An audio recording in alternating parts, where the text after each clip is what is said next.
Welcome to Goodreads podcast series. Today on the deep dive, we're getting into a really fascinating book, Thomas L. Friedman's Thank You for Being Late, An Optimist's Guide to Thriving in the Age of Accelerations. It's a timely one, that's for sure. Absolutely. Our goal today is really to unpack why it feels like the world is just spinning faster and faster, and maybe, figure out how we navigate all these changes. And maybe even thrive, as the subtitle suggests. Exactly. Friedman's main point is that we're living through this major historical inflection point.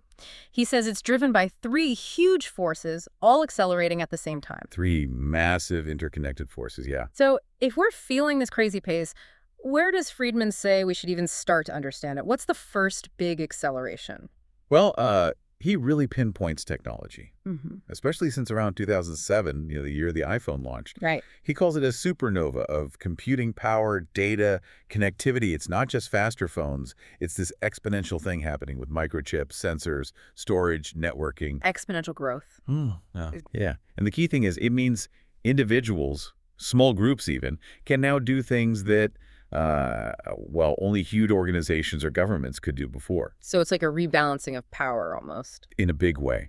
Yeah. It's kind of mind-boggling if you stop and think about the capabilities we have now versus just, say, 15 years ago. Okay, so that's tech, but you said these forces are interconnected. How does technology link up with the second one Friedman talks about, which is globalization? Well, tech is basically the engine speeding up globalization. Friedman argues we've moved past just being interconnected To what? to being truly interdependent. Think about the speed information, money, services flow around the world now. Instantaneous, practically. Pretty much. And that creates huge opportunities, definitely. But, and this is a big but, it also causes major disruptions, intense competition.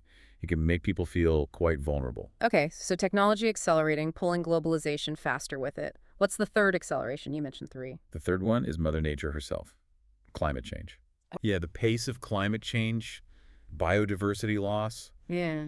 these environmental shifts are also accelerating at rates we haven't seen before. And that's not separate, right? It connects back. Absolutely. It impacts everything, resources, where people live, politics. It demands adaptation, just like the other two. It's all tangled together.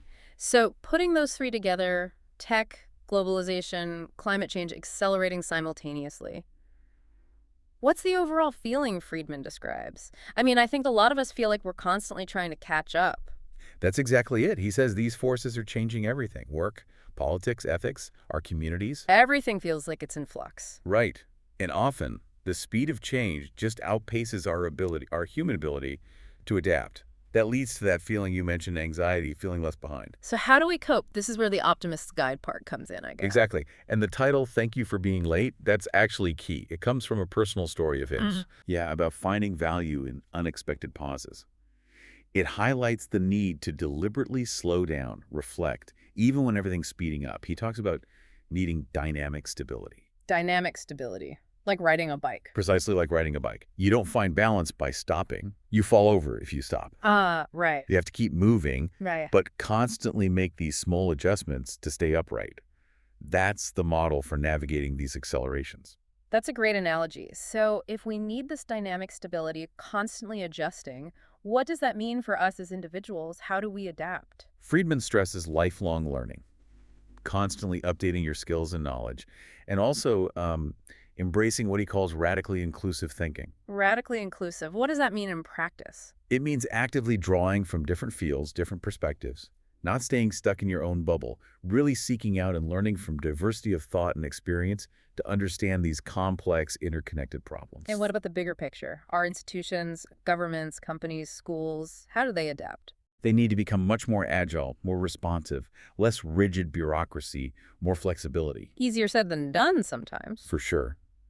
But he also puts huge emphasis on community and trust, building strong local connections. Community as an anchor. Exactly.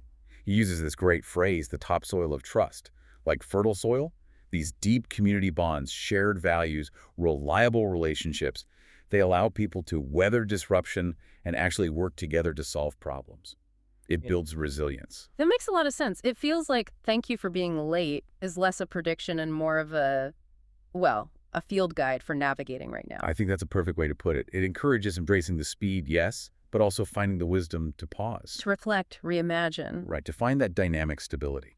So maybe the final thought for everyone listening. How could you, maybe intentionally, try being late in small ways in your own life?